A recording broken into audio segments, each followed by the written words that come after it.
Hello friends, நான் தான் உங்கள் நிஷிகா சமையல் சந்தானா. எல்லாம் எப்படி இருக்கீங்க? இன்றைக்கி வந்து நம்ம என்ன பண்ண போகிறோம்னு பார்த்தீங்கன்னா, இன்றைக்கி வந்து பீர்க்கங்காய் கூட்டு தான் பண்ண போகிறோம்.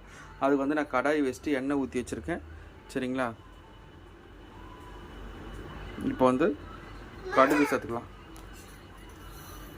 இப்போ கடுகு பொரிஞ்சிச்சு. இப்போ வந்து நான் சின்ன வெங்காயம், தக்காளி, பச்சை மிளகாய், கருவேப்பிலை வச்சுட்டு அப்படி சேர்த்துக்கலாம். போட்டாச்சு நல்லா வதக்கி விட்டுக்கலாம்.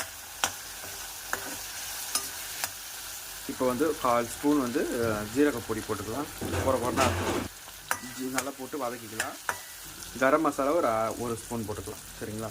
கரம் மசாலா ஒரு ஸ்பூன் நல்லா போட்டாச்சு. நம்ம இப்போ கலக்கலாம். சாம்பார் பொடி ஒரு 1/2 ஸ்பூன் நல்லா கலந்துக்கலாம். இப்போ வந்து நம்ம பீர்க்கங்காவை சேர்த்துக்கலாம். பீர்க்கங்காவை நல்லா கலந்து விட்டுக்கலாம். கொஞ்சமாக தண்ணி சேர்த்துட்டு இப்போ தேவையான உப்பு சேர்த்துக்கலாம். இப்போ வேகட்டும். ஒரு 5 நிமிஷம் மூடி போட்டு மூடி வச்சுக்கலாம். இப்போ 5 நிமிஷம் ஆயிடுச்சு. இப்போ நம்ம பீர்க்கங்காவை திறந்து பார்க்கலாம். இந்த பாருங்கள், ஊற்றி வச்ச எண்ணெய் நல்லா மேலே மிதக்குது.